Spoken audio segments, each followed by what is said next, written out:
কিয়ামতের আগে আল্লাহর নবী বলেন, জিনা ব্যভিচার বেড়ে যাওয়া, ওজনে কম দেওয়া বেড়ে যাওয়া, জুলুম বেড়ে যাওয়া, অন্যের হক মেরে খাওয়া বেড়ে যাওয়া, এই ধরনের পাপাচার যখন জমিনে সংগঠিত হয়, জমিন তখন প্রকম্পিত হয়। আল্লাহর নির্দেশে আমাদেরকে সতর্ক করে। জমিন তো চায় যারা পাপাচারে লিপ্ত হয় তাদেরকে গ্রাস করে নিতে, কিন্তু আল্লাহ তাআলার নির্দেশ না থাকার কারণে, আমাদের পাপের কারণে সে আমাদের গ্রাস করে নেয় না। তাহলে কিয়ামতের আগে এক নাম্বার আল্লাহ তাআলা ইলম উঠিয়ে নিয়ে যাবেন। কেমনে? আলেমদের উঠিয়ে নিয়ে যাওয়ার মাধ্যমে। দুই নাম্বার, তাকসুরাজ জালাজিলু, জালজালা তথা ভূমিকম্প বেড়ে যাবে। তিন নাম্বার, ওয়ায়াতাকারাবাজ জামান, সময় নিকটবর্তী হয়ে যাবে, সময় সংকুচিত হয়ে যাবে। সময় সংকুচিত হবে কেমনে? মূল বিষয়টা হলো, সময়ের মধ্য থেকে আল্লাহ তাআলা বরকত উঠায় নিয়ে যাবেন। আল্লাহ রাব্বুল আলামিন বরকত উঠায় নিয়ে যাবেন, সময়ের বরকত। কিয়ামতের আগে সময়ের বরকত উঠে যাবে। আচ্ছা, আগেও তো 60 সেকেন্ডে 1 মিনিট হইতো, তাই না? 60 মিনিটে 1 ঘন্টা হইতো, 24 ঘন্টায় 1 দিন হইতো, 7 দিনে 1 সপ্তাহ হইতো, 30 দিনে মাস হইতো, 12 মাসে বছর হইতো, তারপরে 12 বছরে 1 যুগ হইতো। আগেও হইতো, এখনো কি হয়? এখনো হয়। তবে দেখুন, আগের সময়ের যেই বরকত আর এখনের সময়ের বরকত এক না। হাদিসের মধ্যেও আসছে, রাসূল আকরাম সাল্লাল্লাহু আলাইহি ওয়াসাল্লাম জানিয়ে দেন, কিয়ামতের আগে বছর হয়ে যাবে মাসের মতো, মাস হয়ে যাবে সপ্তাহের মতো, সপ্তাহ হয়ে যাবে দিনের মতো, দিন হয়ে যাবে ঘন্টার মতো, ঘন্টা হয়ে যাবে সেকেন্ডের মতো। কিয়ামতের আগে বারবার শুধু জুমাবার আসবে। জুমার মসজিদে যাবে, মনে হবে হায় রে, এই তো 2 দিন আগে মনে হয় জুমার নামাজ আদায় করলাম। তার মানে সময় থেকে বরকত উঠে যাবে। অথচ আগেও ছিল 30 দিনে মাস, এখনো আছে 30 দিনে মাস।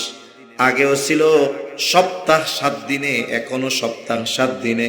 তবে এখন কেন দ্রুততার সাথে সময় চলে যায়? বলে সময়ের বরকত আমাদের থেকে উঠে গিয়েছে। গোয়ালঙ্ক হালিমাতুস সাদিয়া রাদিয়াল্লাহু তাআলা আনহা মহিলা মাদ্রাসা ও ইয়তিমখানার উদ্যোগে আয়োজিত ষষ্ঠ বার্ষিক ওয়াজ মাহফিলের সম্মানিত শ্রদ্ধেয় সভাপতি আলহাজ হযরত মাওলানা কবিরুল ইসলাম সাহেব দামাত বারকাতুহুমুল আলিয়া, আমন্ত্রিত উলামায়ে কেরাম, সামনে উপস্থিত মুরব্বিয়ানে কেরাম, সমবয়সী যুবক বন্ধু, স্নেহের ছোট ভাই, মাইকের আওয়াজ যত দূরে যায়, নিজ নিজ স্থানে অবস্থানরতা সম্মানিতা শ্রদ্ধা মা ও বোন, আল্লাহ রাব্বুল আলামিনের দরবারে অগণিত শুকর যে মহান মালিক আমাদের হায়াতে বরকত দিয়ে সুস্থ রেখে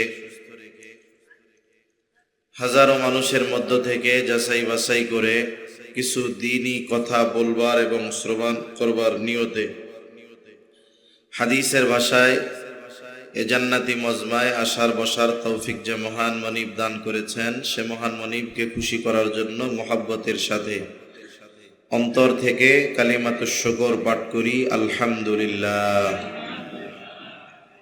অগণিত দুরুদ ও সালাম সৈয়দুল আম্বিয়া, আশরাফুল আম্বিয়া, খাতামুল আম্বিয়া, ইমামুল মুরসালিন, রাহমাতুল লিল আলামিন মুহাম্মাদুর রাসূলুল্লাহ সাল্লাল্লাহু আলাইহি ওয়াসাল্লামের উপর। আমি আপনাদের খেদমতে পবিত্র কোরআন থেকে ও রাসূল আকরাম কোরআন থেকে 2টা আয়াত ও রাসূল আকরাম সাল্লাল্লাহু আলাইহি ওয়াসাল্লামের অগণিত হাদিস থেকে একটা হাদিস পাঠ করেছি। আল্লাহ তাআলার কাছে তৌফিক চাই, আল্লাহ তাআলা অল্প সময়ের মধ্যে কিছু কথা বলার তৌফিক দেন, যেগুলো আমাদের সবার দুনিয়া এবং আখিরাতের জন্য কল্যাণকর হয়। সকলে জবান খুলে বলি আমিন। যে আয়াতখানা আপনাদের খেদমতে তিলাওয়াত করেছি, কোরআন থেকে যা তিলাওয়াত করেছি, এই আয়াতগুলোর মধ্যে আল্লাহ সুবহানাহু ওয়া তাআলা মাফাতিহুল গায়েব, গায়েবের যেই চাবিকাঠি, এই চাবিকাঠিগুলোর কথা আল্লাহ তাআলা উল্লেখ করেছেন। যদিও এখানে 5টা বিষয়ের কথা আল্লাহ তাআলা উল্লেখ করেছেন, তবে এই 5 বিষয়ের মধ্যে পৃথিবীর যত গায়েব সম্পৃক্ত বিষয় আছে সব বিষয়গুলো এই 5টি বিষয়ের মধ্যে অন্তর্ভুক্ত হয়ে গেছে। যেমন প্রথম বিষয় যেটা, কিয়ামত কখন হবে, এটা দুনিয়ার কোনো মানুষ বলতে পারে না। প্রসিদ্ধ একটি হাদিস আছে যেটাকে হাদিসে জিবরিল বলা হয়। হযরত ওমর রাদিয়াল্লাহু তাআলা আনহু থেকে বর্ণিত লম্বা হাদিস, যেই হাদিসের মাধ্যমে উম্মতকে দ্বীনের মৌলিক বিষয়গুলো জিবরাইল আলাইহিস সালাম শিখিয়ে দিয়েছেন। একজন মানুষের ছদ্মবেশে তিনি নবীজি সাল্লাল্লাহু আলাইহি ওয়াসাল্লামের কাছে আসছেন, জিবরাইল আলাইহিস সালাম। ওমর রাদিয়াল্লাহু তাআলা আনহু বলেন, তারে আমরা কোনোদিন দেখি নাই, আবার সে যে লম্বা পথ সফর করে আসছে এই সফরের কোনো চিহ্ন তার মধ্যে নাই। তার রাসূল সাল্লাল্লাহু আলাইহি ওয়াসাল্লামের কাছে আসছে, একেবারে সামনাসামনি বসে নবীজি সাল্লাল্লাহু আলাইহি ওয়াসাল্লামকে অনেকগুলা প্রশ্ন করছে।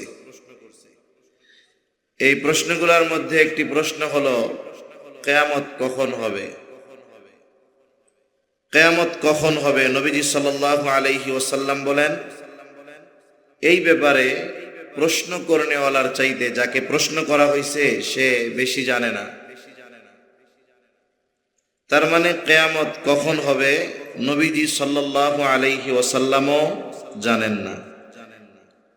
তো আমাদের দেশে কিছু ভাই আছে যারা নবীজি সাল্লাল্লাহু আলাইহি ওয়াসাল্লামকে মাত্রাতিরিক্ত মোহাব্বত দেখাতে গিয়ে ওনাকে আলিমুল গায়েব বলে সাব্যস্ত করে, আছে না নাই? কিছু ভাই তো নবীজির ব্যাপারে বলে, আবার কিছু ভাই তো এমনও আছে যে আমাদের মতো একেবারে সাধারণ মানুষ তাদের ব্যাপারে বলে যে আমার বাবা গায়েবের খবর জানে। নাউযুবিল্লাহ। তাহলে গায়েবের ইলম একমাত্র যার কাছে আছে তিনি কে?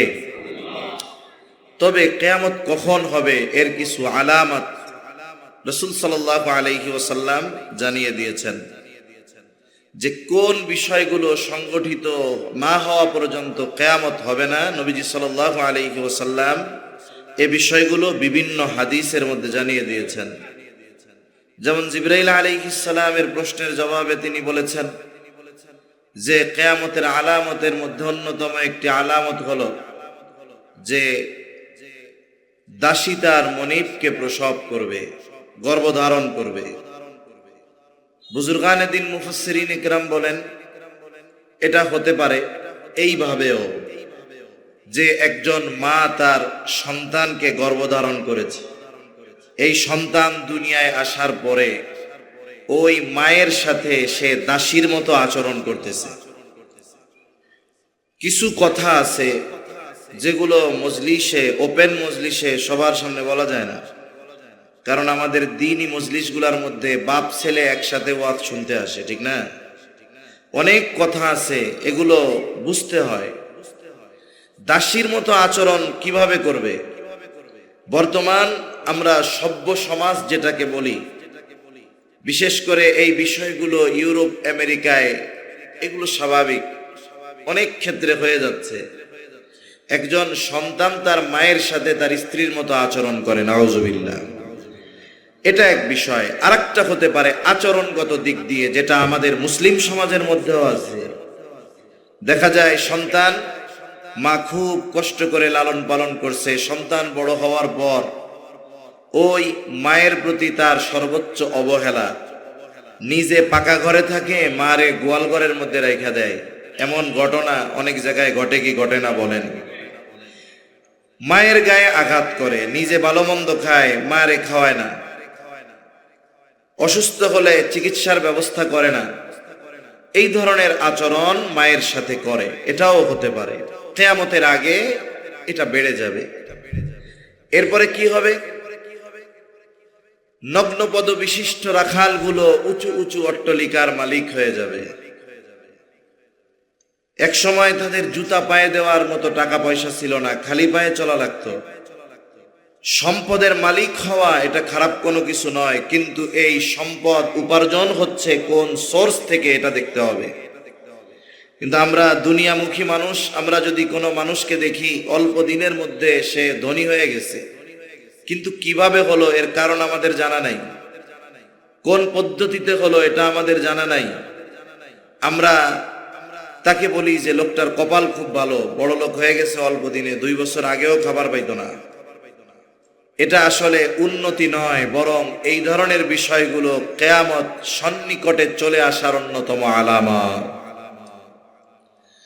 তা আমি যে হাদিসখানা আপনাদের খেদমতে তিলাওয়াত করেছি, এই কিয়ামত কোন সময় পর্যন্ত সংগঠিত হবে না এ ব্যাপারে রাসূল আকরাম সাল্লাল্লাহু আলাইহি ওয়াসাল্লাম 7টি বিষয়ের কথা উল্লেখ করেছেন। কয়টি বিষয়? 7টি বিষয়। প্রথম বিষয়, ইন্নাল্লাহা ইনদাহু ইলমুস সাআ। কিয়ামত কখন সংগঠিত হবে এই ইলম, এই জ্ঞান একমাত্র কার কাছে? নবী রাসূলদের কাছেও এই কিয়ামত সংগঠিত হওয়ার সুনির্দিষ্ট সময়ের ইলম নাই, তবে ওনারা আমাদেরকে আলামত জানিয়ে দিয়েছেন। নবীজি সাল্লাল্লাহু আলাইহি ওয়াসাল্লাম আলামতগুলোর মধ্যে অন্যতম আলামত, قال رسول الله صلى الله عليه وسلم لا تقوم الساعة حتى يقبض العلم। নবীজি সাল্লাল্লাহু আলাইহি ওয়াসাল্লাম বলেন, ওই সময় পর্যন্ত কিয়ামত সংগঠিত হবে না, ততক্ষণ পর্যন্ত কিয়ামত সংগঠিত হবে না।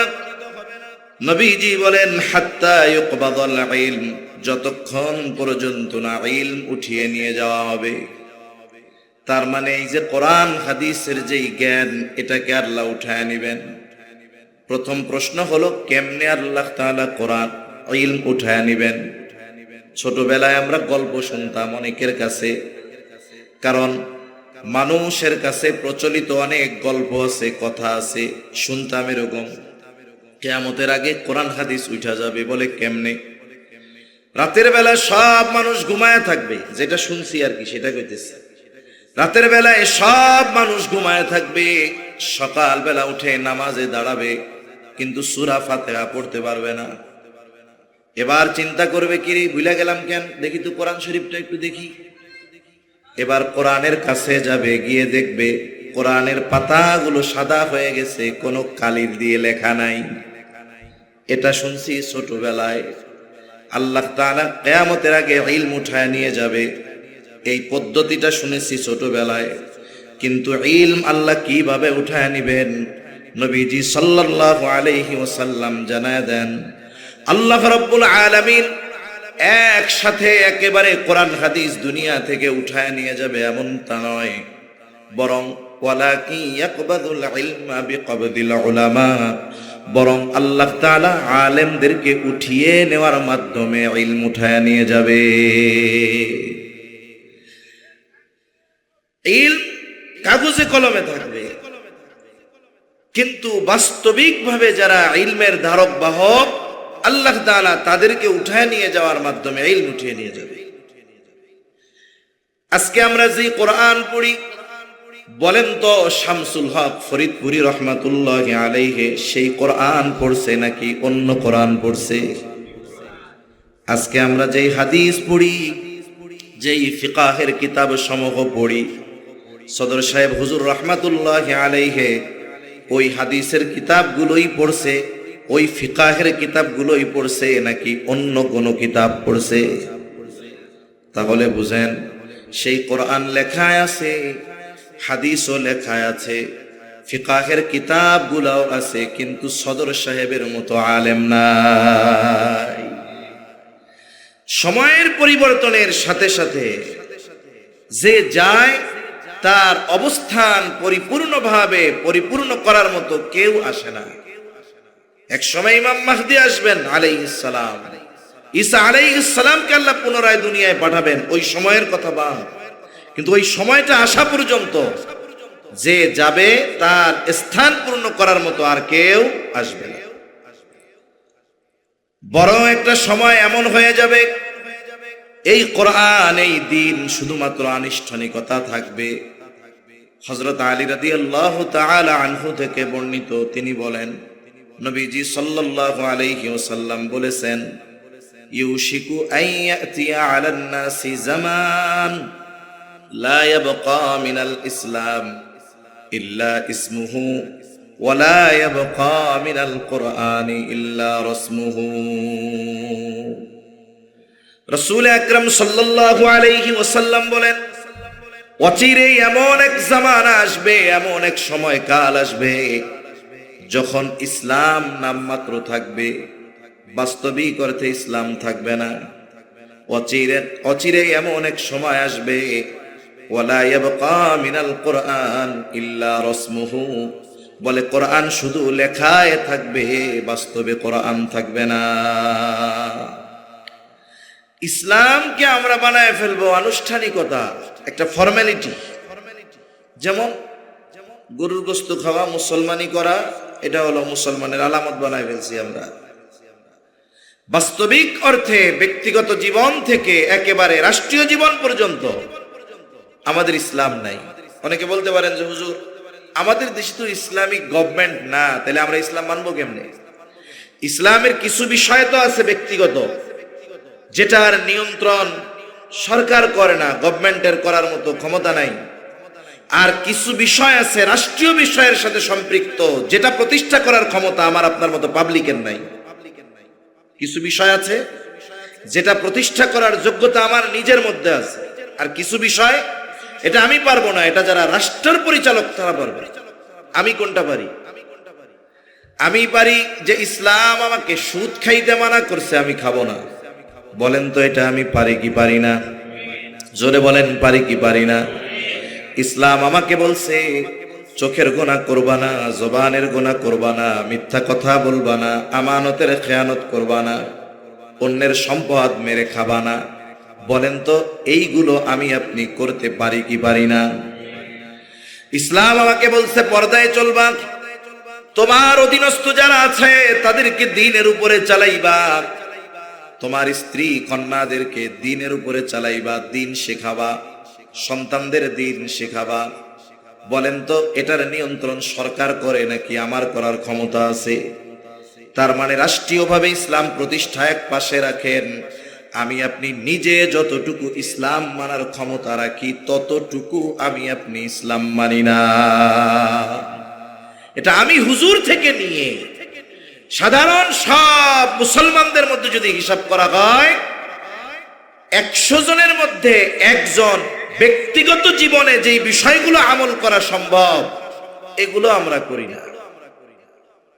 তাহলে রাষ্ট্রীয় বিষয়টা তো পরে থাকলো, কারণ প্রজা যেমন আল্লাহ তাআলা ওই প্রজার জন্য ওইরকম রাজা পাঠায় দেয়, আমরা যেমন আমাদের জন্য শাসক ওরকম আল্লাহ পাঠাবে, স্বাভাবিক বিষয়। এজন্য আমাদের কি উচিত? কমপক্ষে আমার যেই তৌফিকটুকু আছে ব্যক্তিগত জীবনে ইসলাম প্রতিষ্ঠা করা, যে আমি আমার ঈমানকে পাকাপোক্ত করব, আমি আমার ব্যক্তিগত আমলগুলোকে কখনো ছেড়ে দিব না, নামাজ ছাড়বো না, রোজা ছাড়বো না, হজ ফরজ হলে হজ ছাড়বো না, যাকাত ছাড়বো না, অন্যান্য আখলাক সম্পৃক্ত যত বিষয়গুলো আছে, আমানতদারিতা, সত্যবাদিতা, ন্যায়পরায়ণতা, অন্যের হকের ব্যাপারে সচেতনতা, এই বিষয়গুলো আমি করব। এগুলো যদি আমি না করি তাহলে কিয়ামতে আল্লাহর আদালতে বাঁচার কোনো উপায় নাই। আর রাষ্ট্রীয় বিষয়ের সাথে যেইগুলো সম্পৃক্ত এগুলো আমি আপনি তো ইচ্ছা করলেই পারবো না, সম্ভব। এটার জন্য কি করব? আমি কমপক্ষে আল্লাহর কাছে দোয়া তো করতে পারি, আল্লাহ গোটা পৃথিবীতে আপনি ইসলামী আইন বাস্তবায়ন করার তৌফিক দেন, কোরআন সুন্নাহর আইন গোটা দুনিয়াব্যাপী আপনি বাস্তবায়ন করে দেন। এই দোয়াটা করা আমার জন্য দায়িত্ব। কিয়ামতে তাহলে বলতে পারবো, আল্লাহ যদি জিজ্ঞাসা করে যে তুমি নিজে তো দ্বীন মানছো, গোটা দুনিয়াব্যাপী ইসলাম প্রতিষ্ঠার জন্য তুমি কি করছো, কমপক্ষে আমি বলতে পারবো যে আল্লাহ আমার তো ক্ষমতা ছিল না, আমি দোয়া করছিলাম। এজন্য রাসূল সাল্লাল্লাহু আলাইহি ওয়াসাল্লাম বলেন, লা ইয়াবকা মিনাল ইসলাম ইল্লা ইসমুহু, ইসলাম শুধু নামে মাত্র বাকি থাকবে। ওয়ালা ইয়াবকা মিনাল কুরআন ইল্লা রাসমুহু, কোরআন শুধু লেখায় থাকবে, বাস্তবে কোরআন থাকবে না। বাস্তবেও এটা আমরা কোরআন পড়ি, কোরআনের তিলাওয়াত সুললিত কণ্ঠে শুনে আবেগ আপ্লুত হয়ে যায়, কিন্তু আমাদের বাস্তবিক বিষয়টা হলো ব্যক্তিগত জীবন থেকে রাষ্ট্রীয় জীবন, কোথাও অধিকাংশ মানুষ আমরা কোরআন মানি না। কেউ তো আমরা শুধু কোরআনুল কারীমকে বরকতের একটা কিতাব মনে করে ঘরে রেখে দেই, সারা হায়াতে এটাকে একবার পরিপূর্ণ খতম করার সুযোগ হয় না। কেউ কেউ মনে করি যে কোরআন শুধু হলো এই কিতাব যেটা মানুষ মরলে পড়তে হবে, মানুষ মরার পরে বের করতে হবে, এরপরে তিলাওয়াত করতে হবে। অথচ কোরআনুল কারীম এটা তিলাওয়াতের সাথে সাথে আমাদের বাস্তবিক জীবনে এটা আমলে পরিণত করার দরকার ছিল। এভাবেই ইলম উঠে যাবে, কোরআন উঠে যাবে, আমল না হইতে হবে। তাহলে যে কথা আর থেকে গেলাম, নবীজি সাল্লাল্লাহু আলাইহি ওয়াসাল্লাম বলেন, লা তাকুমুস সাআতু হাত্তা ইউকবাদাল ইলম, ততক্ষণ পর্যন্ত কিয়ামত সংগঠিত হবে না যতক্ষণ না ইলম উঠায় নেওয়া হবে। তাহলে ইলম একবারে রাতের বেলায় কোরআনের লেখা, হাদিসের লেখা উঠায় নিয়ে যাওয়া হবে না, বরং আলেমদেরকে উঠায় নেওয়ার মাধ্যমে আল্লাহ তাআলা ইলম উঠায় নিবে। আজকে বাংলাদেশের একজন পটিয়া মাদ্রাসার শাইখুল হাদিস আহমদুল্লাহ সাহেব রহমাতুল্লাহি আলাইহি দুনিয়া থেকে চলে গেছে। পটিয়া মাদ্রাসার বর্তমান শাইখুল হাদিস, বড় একজন বুজুর্গ আলেম, এই দুনিয়ার অন্যতম একজন ফকিহ, প্রসিদ্ধ ইসলামী স্কলার, আলেমে দ্বীন, মাআরিফুল কোরআনের মুসান্নিফ মুফতি শফি রহমাতুল্লাহি আলাইহির সুযোগ্য সন্তান আল্লামা তকি উসমানী দামাত বারকাতুহুল আলিয়া হযরত ইলমি অনেক বিষয়ে মুফতি আহমদুল্লাহ সাহেবের সাথে পরামর্শ করতেন, আলোচনা করতেন। কত বড় একজন আলেম আজকে দুনিয়া থেকে চলে গেছে। এরপরে শাইখুল হাদিসের মসনদে আরেকজন বসবে ওনার ওই জায়গায়, কিন্তু দেখা যাবে ওনার মতো ইলমের গভীরতা, ওনার মতো আমল, ওনার মতো তাকওয়া তার মধ্যে পাওয়া যাবে না। এভাবেই আস্তে আস্তে ইলম দুনিয়া থেকে উঠে যাবে। এখন কি করা যায়? আমাদের করণীয় কি? ইলম তো উঠে যাবে, কিন্তু আমরা কি করতে পারি? কোরআন এবং হাদিসের মধ্যে যে কথাগুলো আছে, বাক্য বিন্যাস, শব্দ বিন্যাস, শুধুমাত্র একটা বাক্যের অর্থের মধ্যে শিক্ষণীয় বিষয় আছে তা নয়। কোরআন এবং হাদিসের যেই বাক্য বিন্যাস, শব্দ বিন্যাস, একটা বাক্যের মধ্যে শব্দ সাজানো হয়, এই আগে পরে আসে, এর পেছনেও কারণ থাকে। রাসূল সাল্লাল্লাহু আলাইহি ওয়াসাল্লাম যেই বিষয়গুলো সংগঠিত না হওয়া পর্যন্ত কিয়ামত হবে না, এই বিষয়গুলো বর্ণনা করতে গিয়ে সর্বপ্রথম নবীজি সাল্লাল্লাহু আলাইহি ওয়াসাল্লাম ইলম উঠে যাওয়ার কথা বলেছেন, যে কিয়ামত ততক্ষণ সংগঠিত হবে না যতক্ষণ না ইলম উঠায় নেওয়া হবে। এর দ্বারা বুজুর্গানে দ্বীন বলেন, ইলম উঠে যাওয়ার কারণে বাকি বিষয়গুলো দ্রুত সংগঠিত হবে। ইলমের হেফাজত যত বেশি আমরা করতে পারবো, কিয়ামত তত আমাদের থেকে দূরে সরবে। ইলমের খেয়ানত যত আমাদের মাধ্যমে হবে, বলে কিয়ামত তত ত্বরান্বিত হবে, নিকটবর্তী হবে। এখন ইলমের হেফাজত আমরা কেমনে করতে পারি? ইলমের হেফাজত হয় আলেমদের মাধ্যমে, মাদ্রাসার মাধ্যমে। ইলমের হেফাজত হয় উলামা ইকরামের মাধ্যমে, দ্বীনি প্রতিষ্ঠানগুলোর মাধ্যমে। এই জন্য ইলম হেফাজতের জন্য মাদ্রাসা দরকার। যত মাদ্রাসা হবে, ইলম অর্জন হবে, আলেম হবে, ফকিহ হবে, তাকওয়াবান ব্যক্তি হবে, আর আমাদের থেকে মুসিবতগুলো তত দূরে সরতে থাকবে। এজন্য কিয়ামত না আসার পেছনে উলামা ইকরাম থাকা দরকার। কারণ উলামা ইকরাম থাকলে ইলম থাকবে, ইলম থাকবে তো আল্লাহ তাআলা কিয়ামত সংগঠিত সহজে করবেন না। তাহলে আমরা তো উলামা ইকরামকে অনেক সময় দুশমন মনে করি, যে এরা মনে হয় আমাকে দুশমন, কিন্তু বাস্তবিক অর্থ হলো মুহাক্কিক আলেমরা যতদিন দুনিয়ায় থাকবেন, ওনাদের কারণে আল্লাহ তাআলা এই ধরনের মুসিবতগুলোকে আমাদের থেকে দূরে সরায় রাখবেন। তার মানে কিয়ামত সংগঠিত দ্রুততার সাথে না হওয়ার অন্যতম এক কারণ হলো উলামা ইকরাম। এজন্য আমাদের উচিত মাদ্রাসাগুলার হেফাজত করা। আমাদের উচিত উলামায়ে কেরামের সাথে সুসম্পর্ক বজায় রাখা। এখন তো আলেমদের থেকে আমরা দূরে সরে যাওয়ার চেষ্টা করি, দুশ্মন মনে করি, অথচ সদর সাহেব হুজুরের সাথে লেগে থাকা অনেক জেনারেল মানুষ আছে, যাদের তাকওয়া, যাদের অবস্থান, যাদের ইবাদত আমল, এটা বর্তমান যুগের বড় বড় আলেমদেরকেও লজ্জা দিয়ে দিবে যে একজন সাধারণ মানুষ সোহবতের কারণে সে কোন পর্যায়ে চলে যেতে পারে। এজন্য কিয়ামত নবীজি বলেন ততক্ষণ সংগঠিত হবে না যতক্ষণ না ইলম উঠিয়ে নিয়ে যাওয়া হবে। আর আল্লাহ তাআলা একত্রে দুনিয়া থেকে সকল কোরআন হাদিস উঠায় নিয়ে যাবেন না, বরং আলেমদেরকে উঠায় নিয়ে যাওয়ার মাধ্যমে আল্লাহ তাআলা ইলম উঠায় নিয়ে যাবে। এখন আমাদের কি করণীয়? বলে আমাদের করণীয় হলো দ্বীনি প্রতিষ্ঠানগুলোর ব্যাপারে খেয়াল রাখা, সাথে সাথে উলামায়ে কেরামের সাথে সুসম্পর্ক রাখা। দ্বীনি প্রতিষ্ঠান থাকবে তো দ্বীন থাকবে, দ্বীন থাকবে তো দুনিয়া থাকবে, দ্বীন থাকবে না আল্লাহ রাব্বুল আলামিন দুনিয়াও রাখবে না। তার মানে কি বুঝলাম? আমরা যদি কোটি কোটি কপি কোরআন হাদিস আরো ছাপাই, এটা কিয়ামত না আসার কারণ হবে না। আলেমদের যদি বাঁচায় রাখতে হয় তাহলে মাদ্রাসা দরকার।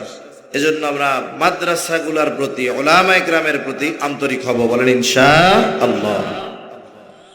এরপরে নবীজি সাল্লাল্লাহু আলাইহি ওয়াসাল্লাম বলেন ওয়া তাকসুরাজ জালাজিল, জালজালা বেড়ে যাবে, জমিনে প্রকম্পন বেড়ে যাবে, ভূমিকম্প বেড়ে যাবে।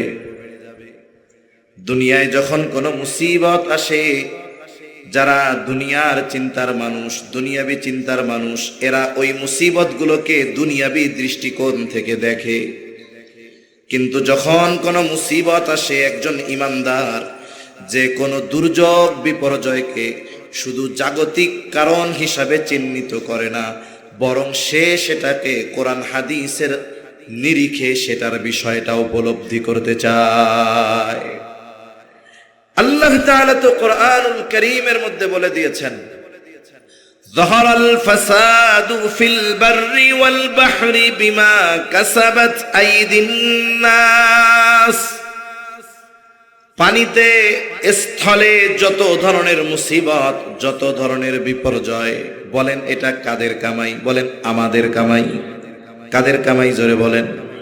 জলস্থলের যত বিপর্যয়, আল্লাহ তাআলা বলেন এটা হলো মানুষের হাতের কামাই। যাহারাল ফাসাদু ফিল বাররি ওয়াল বাহরি বিমা কাসাবাত আইদিন নাস। তবে আল্লাহ তাআলা এই যে ভূমিকম্প দেন, জলোচ্ছ্বাস দেন, অন্যান্য যত বালা মুসিবত আমাদের উপরে দেন, এটা শেষ করে দেওয়ার জন্য নয়, বরং আমাদেরকে সতর্ক করার জন্য আল্লাহ তাআলা দেয়। কেন আমাদেরকে আল্লাহ তাআলা এই মুসিবতের স্বাদ আস্বাদন করান? যাতে আমরা আল্লাহর দিকে প্রত্যাবর্তন করি। ভূমিকম্প যে হয়, এটাকে দুনিয়ার ভূতাত্ত্বিকরা বলে যে অমক মহাদেশের টেকটোনিক প্লেটের নড়াচড়া হয়েছে, এই জন্য ভূমিকম্প হয়েছে। কিন্তু এই যে জমিনের যেই নড়াচড়া, জালজালা, এটা হওয়ার কারণ কি? জাগতিক কারণ তো পাওয়া গেল, কিন্তু ইসলাম আমাকে কি বলে? রাসূল সাল্লাল্লাহু আলাইহি ওয়াসাল্লাম থেকে আসছে হাদিস, নবীজি বলেছেন যে জমিনের উপরে যখন পাপাচার, অনাচার এগুলো বেড়ে যায়, তখন জমিনের প্রকম্পন বেড়ে যায়, ভূমিকম্প বেড়ে যায়। এজন্য ভূমিকম্প হওয়ার জাগতিক কারণের সাথে সাথে দ্বীনি কারণ হলো পাপাচার, অনাচার বেড়ে যাওয়া, জিনা ব্যভিচার বেড়ে যাওয়া, ওজনে কম দেওয়া বেড়ে যাওয়া, জুলুম বেড়ে যাওয়া, অন্যের হক মেরে খাওয়া বেড়ে যাওয়া। এই ধরনের পাপাচার যখন জমিনে সংগঠিত হয়, জমিন তখন প্রকম্পিত হয়। আল্লাহর নির্দেশে আমাদেরকে সতর্ক করে। জমিন তো চায় যারা পাপাচারে লিপ্ত হয় তাদেরকে গ্রাস করে নিতে, কিন্তু আল্লাহ তাআলার নির্দেশ না থাকার কারণে, আমাদের পাপের কারণে সে আমাদের গ্রাস করে নেয় না। এজন্য কিয়ামতের আগে ভূমিকম্প বেড়ে যাবে। বাস্তবিকভাবে এখন ভূমিকম্প অনেক বেড়ে গেছে আগের তুলনায়। কয়েক বছর আগে তুরস্কে ভূমিকম্প হয়েছে, কিছুদিন আগে আফগানিস্তানে ভূমিকম্প হয়েছে। কি কঠিন পরিস্থিতি চিন্তা করেন। আরেকটা বিষয় হলো, এক এলাকায় ভালো মানুষও আছে, খারাপ মানুষও আছে। যদি আযাব গজব অনেক সময় আসে, তাইলে কয় এত ভালো মানুষ থাকতে আযাব আইলো কেন? এই পৃথিবীতে সামগ্রিকভাবে ভালো মানুষের সংখ্যা কম, আর যখন আল্লাহ তাআলা সামগ্রিকভাবে কোনো আযাব দেন, ওই আযাব নবী রাসূলগণের যুগের কথা আলাদা। আল্লাহ তাআলা যখন সামগ্রিকভাবে কোথাও কোনো আযাব দেন, ওই আযাবে ভালো মন্দ সবগুলোকে আল্লাহ তাআলা শেষ করে দেয়। ওইখানে আর ব্যক্তি কেমন এটা যাচাই বাছাই হয় না। যখন আসে সামগ্রিকভাবে এই মুসিবতে সবাই পতিত হয়। কিয়ামতের আগে আল্লাহর নবী বলেন, ওয়াতাকসুরাজ জালাজিলু, জালজালা বেড়ে যাবে, ভূমিকম্প বেড়ে যাবে। বাস্তবতা এখন ভূমিকম্প বেশি, ঠিক কিনা বলেন? সময়ের সাথে সাথে এটা হয়তো আরো বাড়বে। ভূতাত্ত্বিকগণ বলেন আমাদের বাংলাদেশও ঝুঁকির মধ্যে আছে, আমাদের বাংলাদেশও ঝুঁকির মধ্যে আছে। যে কোনো সময় বড় ধরনের ভূমিকম্প করতে পারে, ঢাকা শহরে লক্ষ লক্ষ মানুষ মারা যেতে পারে। তারা তাদের জ্ঞান মেধা খাটিয়ে এটার সম্ভাবনার কথা বলছেন। সম্ভাবনা থাকলেও সংগঠিত হওয়ার নিয়ন্ত্রণ কারা দেয়? আল্লাহ তাআলার হাতে। এজন্য অনেক সময় আবহাওয়াবিদরা খবর বলে যে এই বৃষ্টি এই দিন এরকম হতে পারে। এটা অনেকে মনে করে যে এই তো ভবিষ্যৎবাণী সব বলে দিচ্ছে। না না, আল্লাহ তাআলা যদি বাতাসের গতিপথ মুহূর্তের মধ্যে পরিবর্তন করে দেন, সব কিছু মুহূর্তে পরিবর্তন হয়ে যেতে পারে। তাহলে কিয়ামতের আগে এক নাম্বার আল্লাহ তাআলা ইলম উঠিয়ে নিয়ে যাবেন। কেমনে? আলেমদের উঠিয়ে নিয়ে যাওয়ার মাধ্যমে। দুই নাম্বার ওয়াতাকসুরাজ জালাজিলু, জালজালা তথা ভূমিকম্প বেড়ে যাবে। তিন নাম্বার ওয়ায়াতাকারাবাজ জামান, সময় নিকটবর্তী হয়ে যাবে, সময় সংকুচিত হয়ে যাবে। সময় সংকুচিত হবে কেমনে? মূল বিষয়টা হলো সময়ের মধ্য থেকে আল্লাহ তাআলা বরকত উঠায় নিয়ে যাবেন। আল্লাহ রাব্বুল আলামিন বরকত উঠায় নিয়ে যাবেন, সময়ের বরকত। কিয়ামতের আগে সময়ের বরকত উঠে যাবে। আচ্ছা, আগেও তো 60 সেকেন্ডে 1 মিনিট হইতো, তাই না? 60 মিনিটে 1 ঘন্টা হইতো, 24 ঘন্টায় 1 দিন হইতো, 7 দিনে 1 সপ্তাহ হইতো, 30 দিনে মাস হইতো, 12 মাসে বছর হইতো, তারপরে 12 বছরে 1 যুগ হইতো। আগেও হইতো, এখনো কি হয়? এখনো হয়। তবে দেখুন, আগের সময়ের যেই বরকত আর এখনের সময়ের বরকত এক না। হাদিসের মধ্যেও আসছে, রাসূল আকরাম সাল্লাল্লাহু আলাইহি ওয়াসাল্লাম জানিয়ে দেন, কিয়ামতের আগে বছর হয়ে যাবে মাসের মতো, মাস হয়ে যাবে সপ্তাহের মতো, সপ্তাহ হয়ে যাবে দিনের মতো, দিন হয়ে যাবে ঘন্টার মতো, ঘন্টা হয়ে যাবে সেকেন্ডের মতো। কিয়ামতের আগে বারবার শুধু জুমাবার আসবে। জুমার মসজিদে যাবে, মনে হবে হায় রে, এই তো 2 দিন আগে মনে হয় জুমার নামাজ আদায় করলাম। তার মানে সময় থেকে বরকত উঠে যাবে। অথচ আগেও ছিল 30 দিনে মাস, এখনো আছে 30 দিনে মাস। আগেও ছিল সপ্তাহ 7 দিনে, এখনো সপ্তাহ 7 দিনে। তবে এখন কেন দ্রুততার সাথে সময় চলে যায়? বলে সময়ের বরকত আমাদের থেকে উঠে গিয়েছে। সময়টা এমন এক জিনিস, এই হাল জামানায়ও, এই জামানায়ও দেখা যাবে আপনি 7 দিনে যেই বরকত পাইছেন, আমি 30 দিনে সেই বরকত পাই নাই। কেন পাই নাই?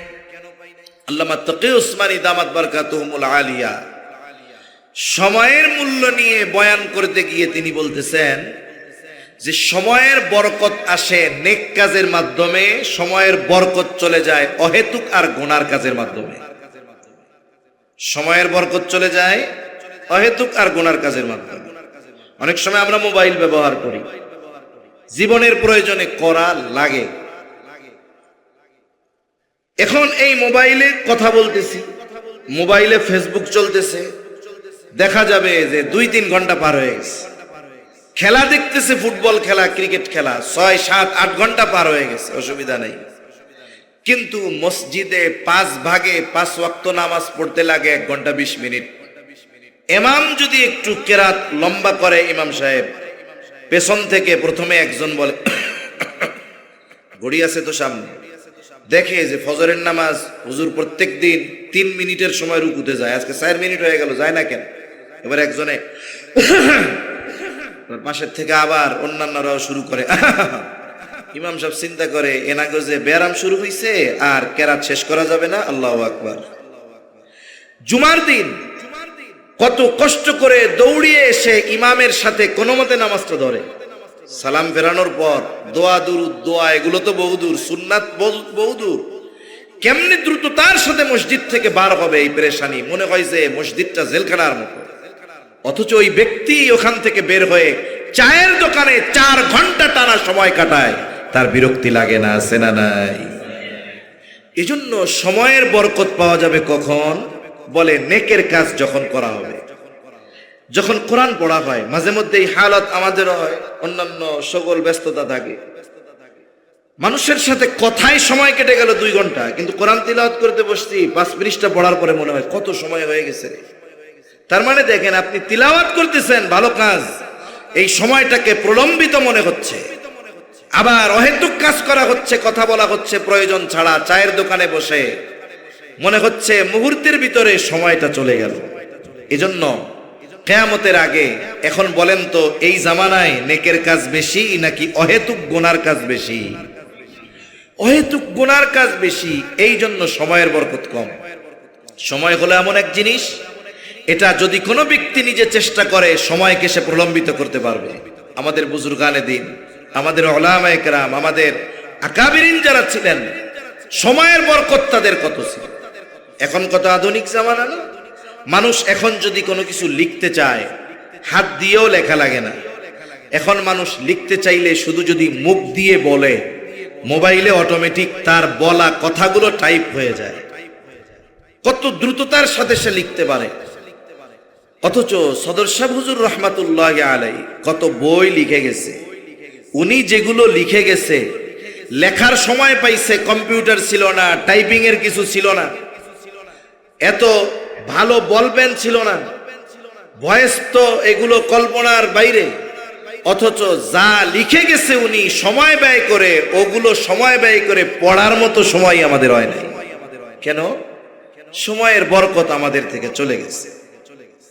এজন্য যারা নেকের কাজে সময় অতিবাহিত করে তাদের সময়ের মধ্যে আল্লাহ বরকত দিয়ে দেয়, আর যারা গুনার কাজের মধ্যে সময় অতিবাহিত করে তাদের সময়টা সংকুচিত হয়ে যায়। কিয়ামতের আগে যেহেতু অহেতুক কাজ বেশি, কথা বেশি, কর্ম বেশি, আমল বেশি, এই জন্য কিয়ামতের আগে আল্লাহ রাব্বুল আলামিন সময়কে সংকুচিত করে দিবেন। ওয়াতাকারাবাজ জামান, সময় সংকুচিত হয়ে যাবে। এরপরে নবীজি সাল্লাল্লাহু আলাইহি ওয়াসাল্লাম বলেন, ওয়াতাযহারাল ফিতান, কিয়ামতের আগে ফিতনা প্রকাশ পাবে, তথা দাজ্জালের ফিতনা এখানে উদ্দেশ্য। দাজ্জালের ফিতনা সহ বড় বড় আরো অনেক ফিতনা কিয়ামতের আগে প্রকাশিত হবে। সর্বশেষ দাজ্জালের আগমন না হওয়া পর্যন্ত কিয়ামত সংগঠিত হবে না। দাজ্জাল আসবে, এ ব্যাপারে কোনো সন্দেহ নাই।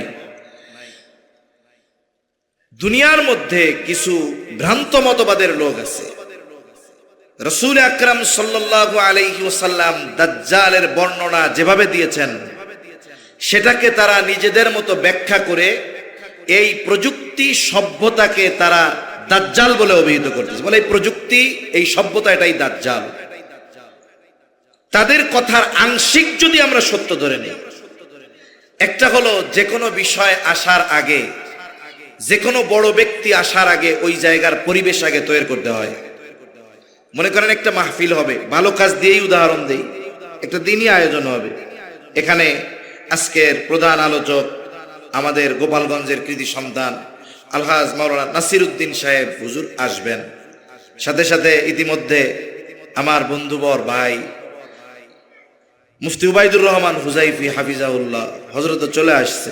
আমি তো মাগরিবের পরে করার কথা ছিল, গড়ে এখন উনার গুলাই খাইতেছি, সময় আর কি, আমি উনি আসলেই আমি শেষ করে দিব অল্প সময়ের মধ্যে। এই যে মাহফিলটা হবে, দ্বীনি আলোচনা হবে, এটার জন্য আগে পরিবেশ তৈরি করা লাগছে। এই পরিবেশটা এই আলোচক বা আলোচনার সাথে সম্পৃক্ত, কিন্তু মূল কি? মূল হলো এই বয়ান হবে, ওলামায়ে কেরাম নসিহত করবেন, এটা হলো মূল। এটার সাথে সম্পৃক্ত বিষয় হলো এই যে সামিয়ানা হয়েছে, প্রচারণা করা হয়েছে। দাজ্জাল আগমনের প্রেক্ষাপট, বর্তমান প্রযুক্তি, সভ্যতা, এগুলো দাজ্জাল আগমনের প্রেক্ষাপটকে তৈরি করে দিচ্ছে, যে সে যেন সহজতার সাথে মানুষের মধ্যে আসতে পারে।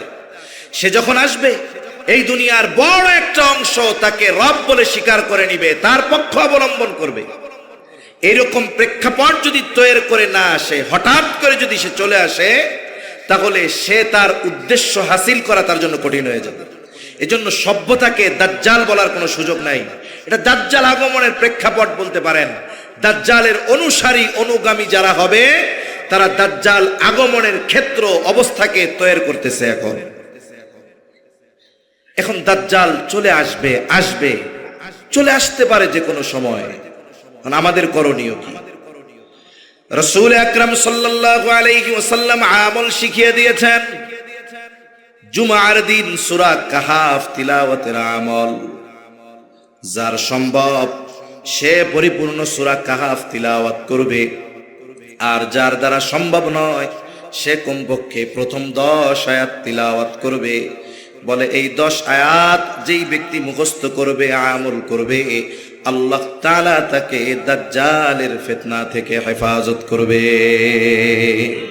বুজুর্গানে দিন বলেন, যেই আমল দাজ্জালের মতো এই রকম সর্ববৃহৎ ফিতনা থেকে উম্মতকে বাঁচাতে পারে, এই আমল দাজ্জালের চাইতে তার আগমনের আগে যেই ফিতনাগুলো আছে সেগুলো থেকেও এই আমল আশা করা যায়, আমলের কারণে আল্লাহ তাআলা তার বান্দাকে হেফাজত করবে।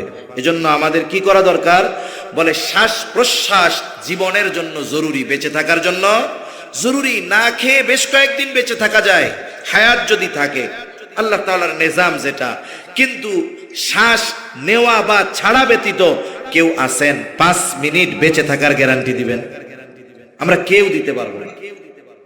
তাহলে জীবনের জন্য খাবারের চাইতে অক্সিজেন বেশি জরুরি, ঠিক কিনা? ফল এই শ্বাস প্রশ্বাস আমার আপনার জীবনের জন্য যেমন জরুরি, সকল ধরনের ফিতনা থেকে বেঁচে থাকার জন্য, দাজ্জালের ফিতনা থেকে বাঁচার জন্য সূরা কাহাফের আমলটাকেও আমাদের এরকম জরুরি বানানো দরকার। এজন্য আগামী জুমা থেকে যারা আমল করি তো আলহামদুলিল্লাহ, যারা করি না আমরা আগামী জুমা থেকে শুরু করব, ইনশাআল্লাহ করব। তো কমপক্ষে প্রথম 10 আয়াত নিজেও একটা একটা করে মুখস্থ করব আয়াত। আমার ঘরের যারা আছে তাদেরকেও একটা একটা করে আস্তে আস্তে বলবো যে এটা মুখস্থ করে ফেলো। প্রথমে কমপক্ষে 10 আয়াত পড়ো, এটা মুখস্থ করো। যদি ব্যস্ততা না থাকে তাহলে পরিপূর্ণটা তিলাওয়াত করো। তাহলে দাজ্জালের ফিতনা থেকে আমাদের হেফাজত করবেন কে? সাথে সাথে বুজুর্গানে দিন বলেন, এই আমলের দ্বারা দাজ্জাল আগমনের আগে যত অন্যান্য ফিতনা আছে এগুলা থেকেও আল্লাহ তাআলা তার বান্দাকে হেফাজত করবে ইনশাআল্লাহ। এরপরে রাসূলুল্লাহ সাল্লাল্লাহু আলাইহি ওয়াসাল্লাম বলেন, ওয়াতাকসুরুল হারাজ ওয়া হুয়াল কাতলুল কাতাল, কিয়ামতের আগে হারজ বেড়ে যাবে, হত্যাকাণ্ড বেড়ে যাবে। সাহাবায়ে কেরাম বললেন, ইয়া রাসূলুল্লাহ, আমরা তো প্রতি বছর অনেক মুশরিকদেরকে হত্যা করি। নবীজি বললেন, না, এটা কোনো মুশরিকদের হত্যা করা নয়, বরং তোমাদের নিজেদের মধ্যে নিজেদের হত্যাকাণ্ড বেড়ে যাবে। অভ্যন্তরীণ হত্যাকাণ্ড বাড়বে। মুসলমানরা মুশরিকদের মারবে, মুশরিকেরা মুসলমানদের মারবে, এটা তো অন্য সাবজেক্ট। আল্লাহর নবী বলেছেন হারজ বেড়ে যাবে, আর এটা হলো পারস্পরিক হত্যাকাণ্ড, একে অপরকে হত্যা করবে।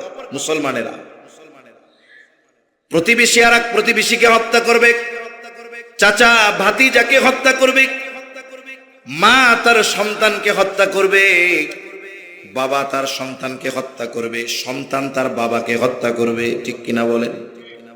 একটা সময় আমরা চিন্তা করতাম আপনজন প্রিয়জন কেমন করে মানুষ এদের বুকে অস্ত্র চালায়, কেমন করে এদেরকে হত্যা করে। কিন্তু এই জামানা আমাদেরকে মানুষের পরিবর্তন দেখিয়ে দিয়েছে, যেখানে সন্তান বাবাকে, বাবা সন্তানকে হত্যা করতে দ্বিধাদ্বন্দ্বের মধ্যে পড়ে না। মানুষ তুচ্ছ কারণে একে অপরকে হত্যা করতে দ্বিধাদ্বন্দ্বের মধ্যে পড়ে না। 2 টাকার জন্য একজন আর একজনকে হত্যা করে ফেলতেছে। আজকে একটা ঘটনা শুনলাম, বোলাতে এক সন্তান তার বাবাকে মোবাইল না কিনে দেওয়ার কারণে হত্যা করে ফেলছে। বাবাও একজন আলেম, মোবাইল আসক্তিতে সন্তান গ্রাস হয়ে গেছে, বাবারে বলছে, সে হত্যা করছে। কত ঠান্ডা মাথায় হত্যা করছে, অবাক করা বিষয়, ভয় লাগে। কত ঠান্ডা মাথায়, ছেলেটাও মাদ্রাসায় পড়ে, সে অনলাইন থেকে অর্ডার দিয়ে ছুরি কিনছে, কালো পোশাক কিনছে, ক্যাপ ট্যাপ কিনছে। কালো পোশাকে যদি রক্ত লাগে এটা দেখা যায় না, কালারের সাথে মিশে যায়। সে বাবার ঘরে দরজা নক করছে, কে? বাবা বলছে, কে? সে বলছে, আমি। দরজা খুলো। সে দরজা খুলতেই বাবার উপরে আঘাত করা শুরু করে দিয়েছে, নির্মমভাবে হত্যা করছে। কত ঠান্ডা মাথায় হত্যা করার পরে বাবার জানাজায় আবার সে নিজে হত্যাকারীর ফাঁসি যাইতেছে। এটা 30 বছর, 40-50 বছর আগে আমরা কল্পনাও করতাম না।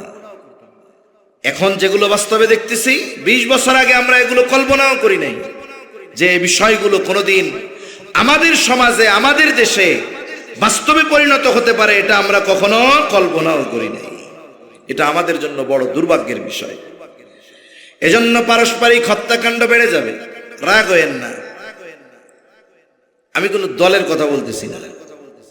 এই যে রাজনৈতিক হত্যাকাণ্ড, একজন মুমিন আর একজনকে মারতেছে, এগুলো এর অন্তর্ভুক্ত।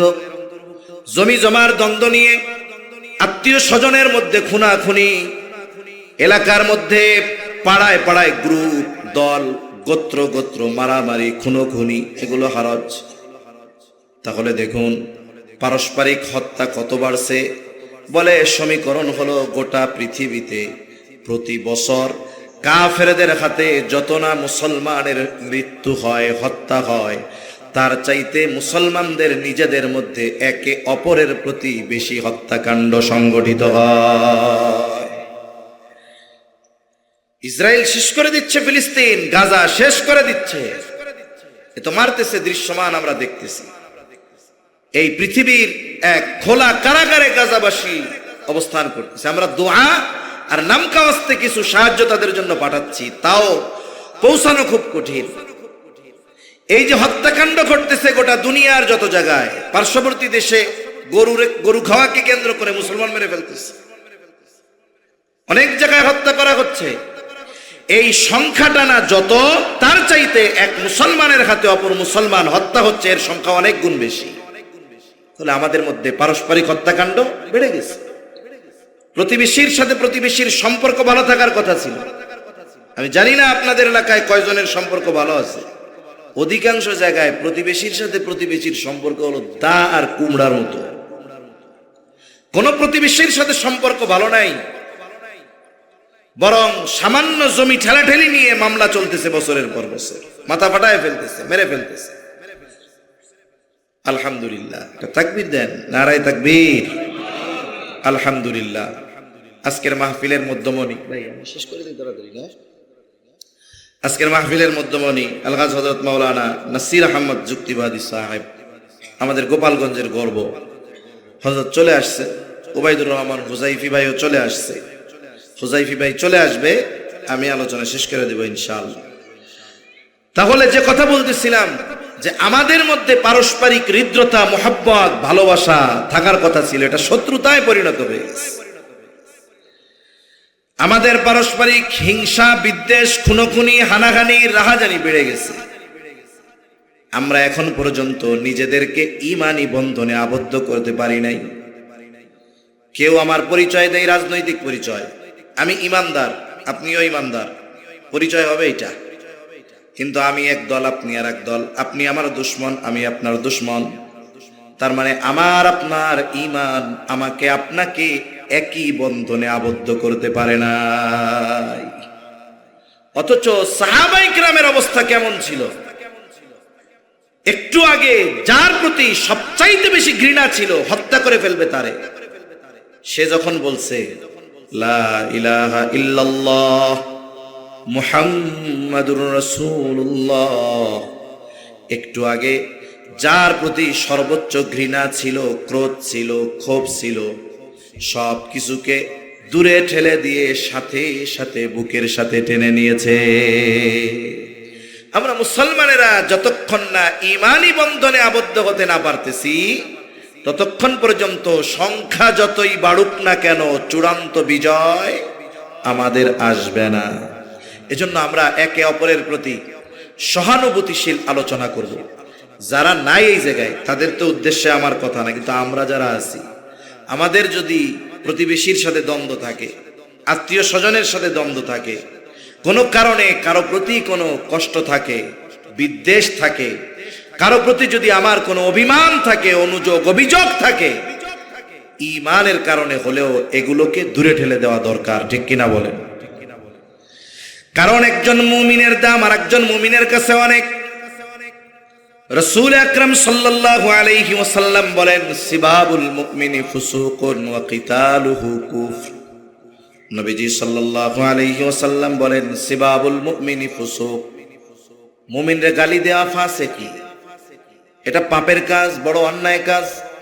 ওয়া কিতালুহু কুফর, তাকে হত্যা করা কুফরি। তাহলে একজন মুমিনকে গালি দেওয়া পাপ, ফাসিকি। অথচ দেখা যায় প্রতিনিয়ত আমরা কত মুমিনদেরকে বকা দেই জাগতিক স্বার্থের কারণে। এই বিষয়টা থেকে আমাদের বেঁচে থাকতে হবে। আমাদের জবানের দ্বারা আমার কোনো মুমিন ভাই যেন কষ্টের শিকার না হয়, কারণ এই জবানের বড় দাম। এই জবানের কারণে চিরস্থায়ী জাহান্নামী জান্নাতি হয়ে যায়, আর এই জবানের কারণে হারাম সম্পর্ক হালাল হয়ে যায়, জবানের কারণে হালাল সম্পর্ক হারাম হয়ে যায়। ঠিক না? বেঈমান একজন যদি অন্তর থেকে লা ইলাহা ইল্লাল্লাহ বলে, কোনো আমল করলো না, কিন্তু এটার উপরে ওর পরিপূর্ণ ইয়াকিন ছিল, ও জাহান্নামে গেলেও এক সময় জান্নাতে যাবে। ঠিক না? একটা কথাই জবান দিয়ে কইছে, কত দাম। সারা জীবন এক মহিলারে চিনে না, খালি কবুল কইয়া ফেলছে, আব্দ হইছে, কবুল কইছে, সাথে সাথে এটা হালাল হয়ে গেছে। 60 বছর সংসার করছে, কইছে যা তোর 14 গোষ্ঠী ধরে দিয়া দিলাম, দেয় না এরকম? এই 60 বছরের সংসার 3 শব্দ 2 সেকেন্ডের মধ্যে হারাম হয়ে গেছে। এজন্য জবানের বড় দাম।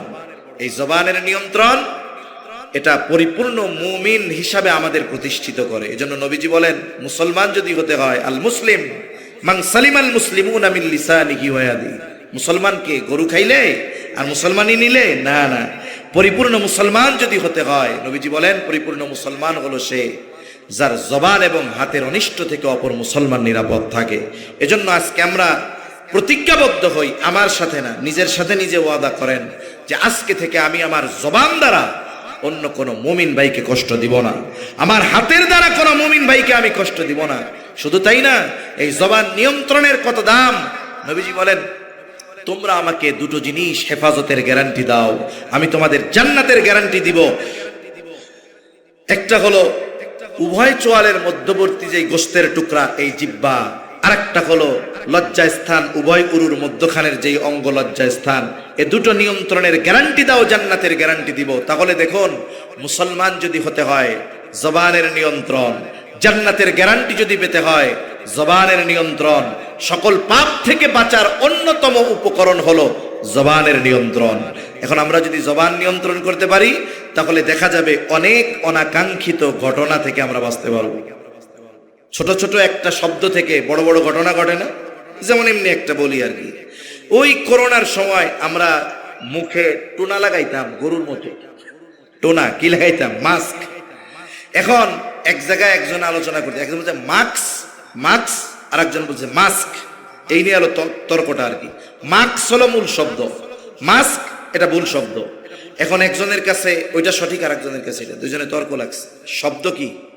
মাস্ক, এটা নিয়ে এই শব্দ থেকে দুজনের মধ্যে তর্ক, দুজনের মধ্যে হানাহানি, মারামারি, 2 গ্রামের লোক এসে মারামারি, অন দ্য স্পট কয়েকজন মারা গেছে, অনেকজন আহত হয়েছে, অনেকে এখনো জেলখানার মধ্যে আছে।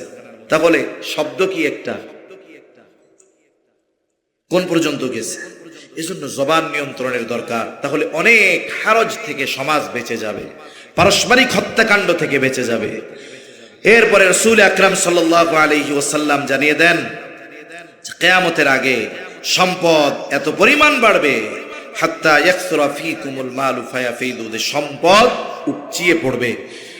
মুহাদ্দিসিনে কেরাম বলেন এই অবস্থাটা এমন সময় হবে যে দাজ্জালকে হত্যা করার পরে ঈসা আলাইহিস সালামের সময় ওই রকম অবস্থা আবার হবে যে মানুষ সাদকা নেওয়ার মতো লোক খুঁজে পাওয়া যাবে না।